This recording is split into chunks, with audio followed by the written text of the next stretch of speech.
Have you ever had a friend who seemed deep, kind, and thoughtful, but then one day they just vanished? No warning, no fight, no drama, just gone. If that sounds familiar, there's a good chance you are dealing with an INFJ. INFJ is one of the rarest personality types in the world, based on the Myers-Briggs type indicator. It stands for introverted, intuitive, feeling, and judging. INFJs are known for being compassionate, introspective, and incredibly private. While they may seem open and friendly on the outside, there's always a lot going on underneath the surface. They think deeply, feel deeply, and care deeply. But because of all that depth, they often disappear. To outsiders, it can feel confusing. One minute, you're close. The next, they're nowhere to be found. It's not about ghosting out of spite or losing interest. It's about self-preservation. INFJs disappear not because they don't care, but because they care too much. And the world around them often becomes too loud, too fast, and too intense. In this video, we're diving into 6 real reasons why INFJs vanish.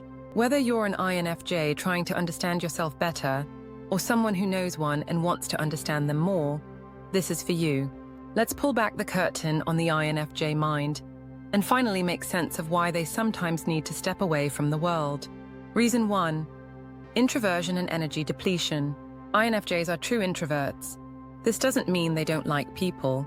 In fact, INFJs often enjoy deep one-on-one conversations and connecting with others on a meaningful level.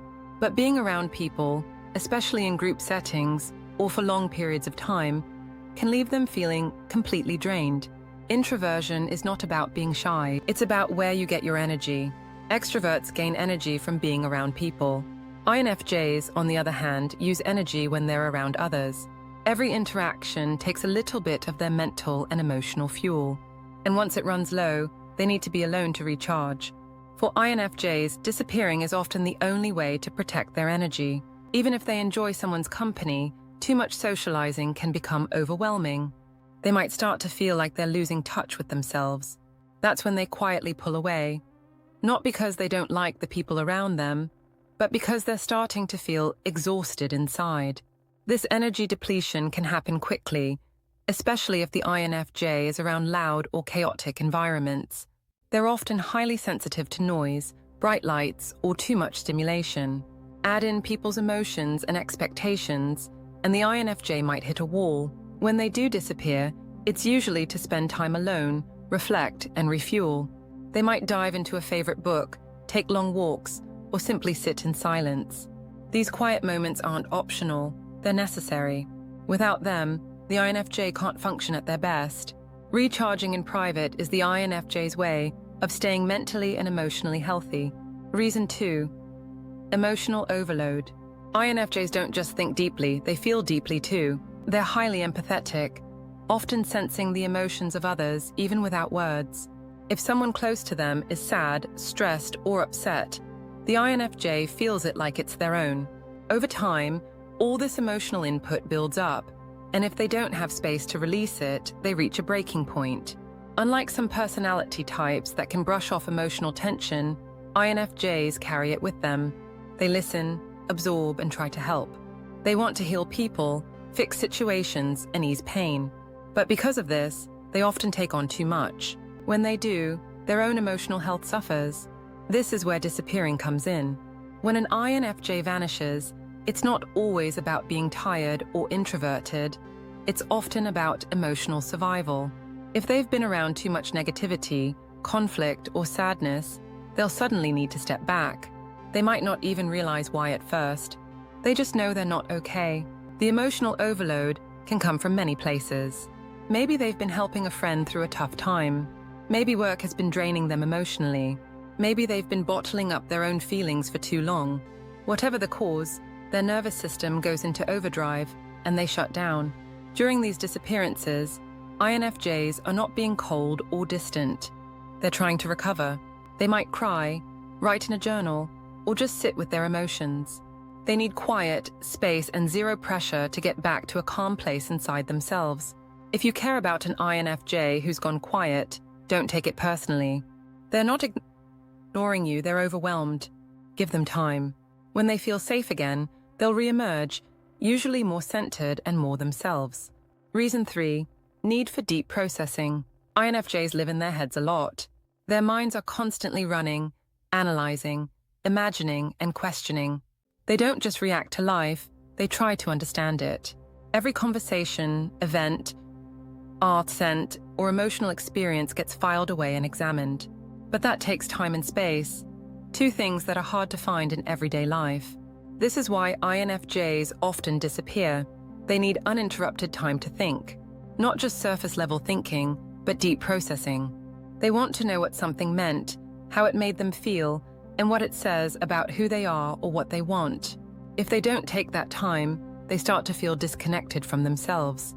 It's not unusual for an INFJ to vanish after something big happens, even something positive. A deep talk with a friend, a change at work, a romantic experience. These can all trigger the need for reflection. They'll want to understand what it means, how it fits into their values, and what they want to do next. During this time, INFJs often pull back from others, not because they don't care, but because they can't think clearly with constant input. They'll turn off notifications, stop answering texts, and dive into their own world. This isn't avoidance, it's processing. What makes INFJs different is how much importance they place on meaning. They're not just trying to move forward, they're trying to move forward on purpose. That's why they pause so often.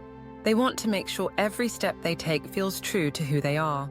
If you're close to an INFJ, understand that their disappearances are not rejection, they're reflection.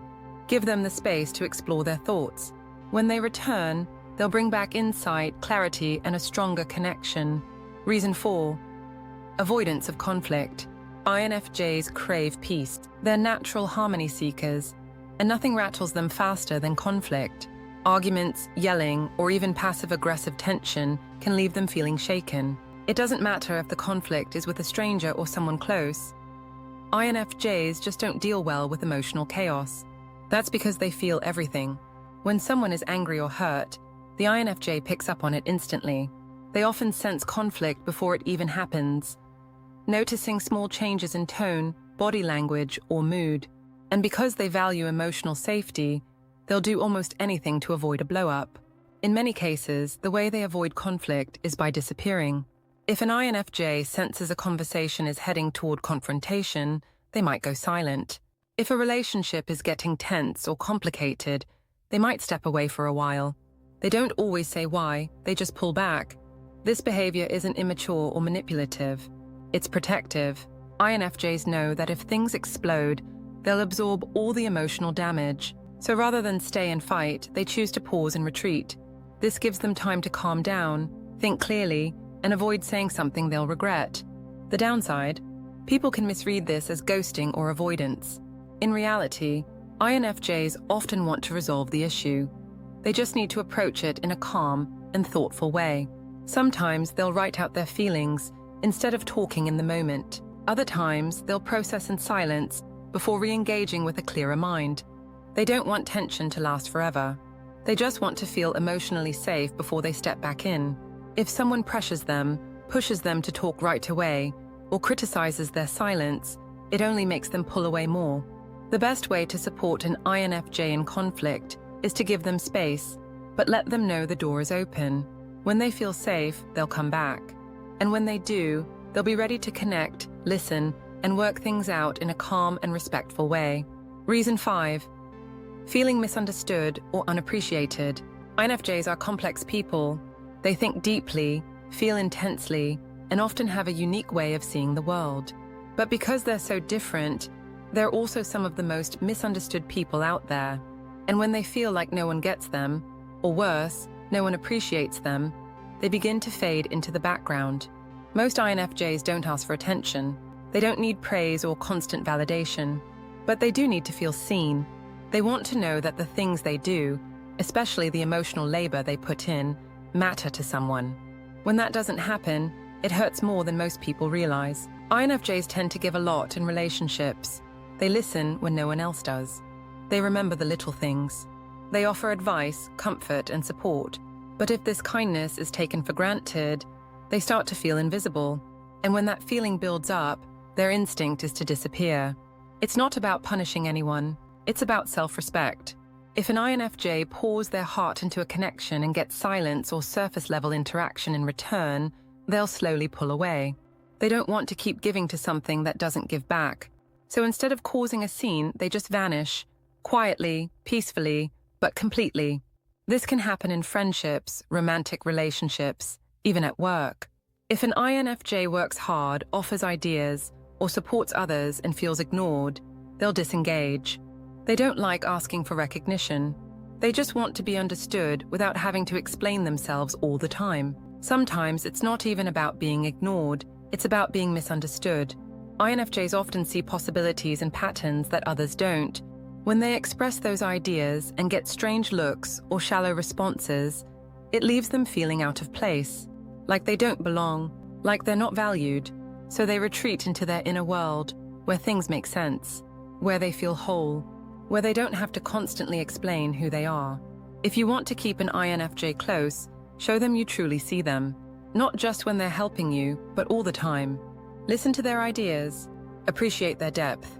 Let them be themselves without judgment, because once they feel unappreciated for too long, they don't slam doors. They just walk away and rarely look back. Reason 6. Overstimulation from external environments. The modern world is loud, fast, and non-stop, and for INFJs, that's a lot to deal with.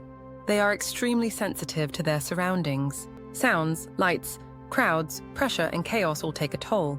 This sensitivity isn't weakness, it's just how they're wired. Their nervous systems pick up everything, and they feel it all at once. An INFJ walking into a noisy room might smile and act polite, but inside, they're already overwhelmed.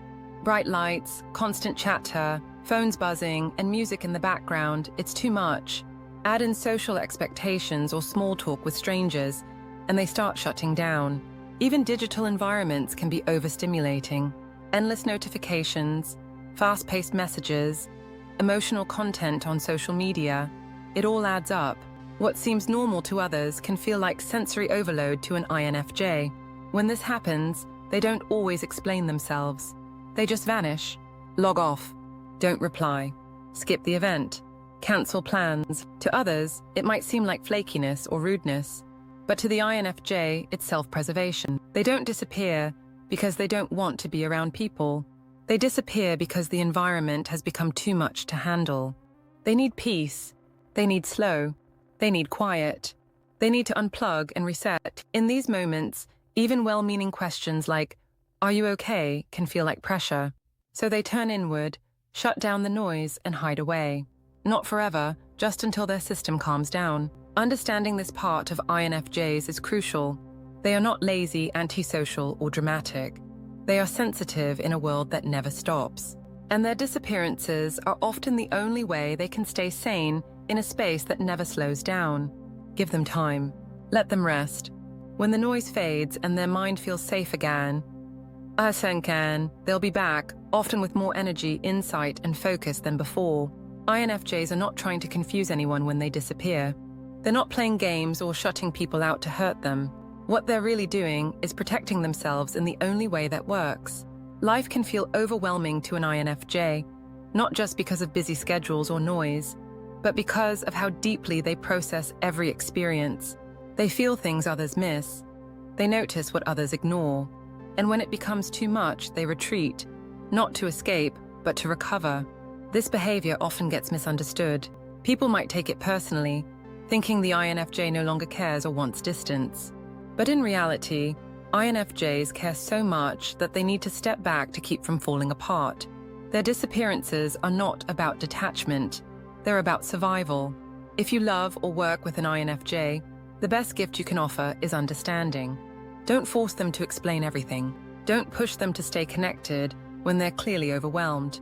Just hold space. Let them find their balance. Let them breathe.